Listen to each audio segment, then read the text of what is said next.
Chris and Brandon on the Kabuki Strength team. Today we're talking about cueing on the squat, and I've got a really important cue to cover. It covers, there's so many nuances that this cue covers, it would be hard to probably capture them all, but it's a simple cue. It's called stand tall. So we want to stand tall, and you think about like all the things that we coach, from spinal position, core stabilization, lat engagement, like all this comes into play. Boom, we've got to be here. Glute engagement. So I'm going to walk through what I mean by stand tall. So one of the things I want you to stand tall is that spinal projection. Push that up, and you should feel the shoulders drop away. It's going to cue that neutral spine position. Boom. Get great joint centration for the shoulders, which is going to allow for engaging the lats for the spinal stabilization. Down lower, I want to talk about stand tall. So right here, this is a really common cue that I see, particularly when people walk out a squat. Boom, boom, and they're ready to squat now. Look at me, I'm in my athletic position, you know, I'm half into a squat. You want to tell your body how you want it to finish, okay, from the beginning. So a big issue that I have with this is that I've almost got into a little bit of anterior pelvic tilt. And you'll see this a lot with big guys like myself, where they actually will be into that anterior tilt already, just in a normal stand position. So you actually have to force out of that, because if I try to pressurize, this is where I get a lot of people, it's not quite working for me. Well, you can't pressurize properly from this position, plain and simple. So you're gonna have to tell your body how you wanna finish. So that means fire, pretend you're on a bodybuilding stage, fire the quads, show them off. As you do that, squeeze those glutes through. Boom! Now I'm standing ready to squat. Okay, it's going to take a little bit of work, but it actually, the weight's just standing on your heels, so it's not a lot of work like holding a bench press for a long period of time. But you'll notice right here, look at this. Right as I go to stand tall, so I'm loose, boom. Notice that pelvic tilt went away, and now I'm in this great position to lock it in. And now I can squat, and now this pelvis can't release.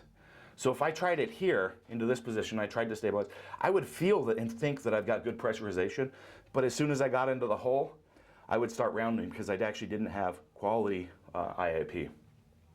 So this is a great way, if you're still pressurizing and you're still getting that butt wink, reflect on your start position here, and go hard here, pressurize, now break into your squat sequence, and that last little butt wink should disappear. So that's part of that, boom, stand tall cue. Now we're standing here, we engage the lats, boom, tall with the head, project the head. This also fits into another video that we've got on eliminating the shelf on a low bar squat, where we're, boom, into this position. Minor nuance in position here, but you'll notice the changes here and with the shoulders. So I lose that centration, that quality where I'm going to be able to get those lats engaged and the scap engaged the way I want to. And I've actually driven my diaphragm down, not actually used it for stabilization. Any critical pieces I've kind of missed in the timeline there, the stand tall? No, I definitely don't think you missed anything. That pretty much covers it. This is a cue that we love for everything. You know, this goes back to basic human movement. You know, if we have poor posture and we're standing here or what, we can instantly fix that by telling ourselves to stand up. Our shoulders are instantly going to drop back, our head's going to pack. And we talked about it a lot with the squat here, but this is the exact same position that we want to be in when we finish a deadlift, or when we overhead press, or really any standing grounded exercise should be to stand tall and lengthen that spine through the top of the head back. Shoulders instantly fall back without thinking about it. The hips are going to center under you, and it's overall one of the foundations of movement. Yep. We do this a lot for people that deadlift and finish in this position, to help cue what the glute activity, what the finish position should be like on the deadlift. Here, you've got to know, like the squat, you can tell the body, you can actually get in that position first. Deadlift, you still got to set up. But if you do this first, now set up and think mentally, envision this position and fire to it, you'll get so much better glute activity and not have that unhinged pulling the torso over the top of the lumbar.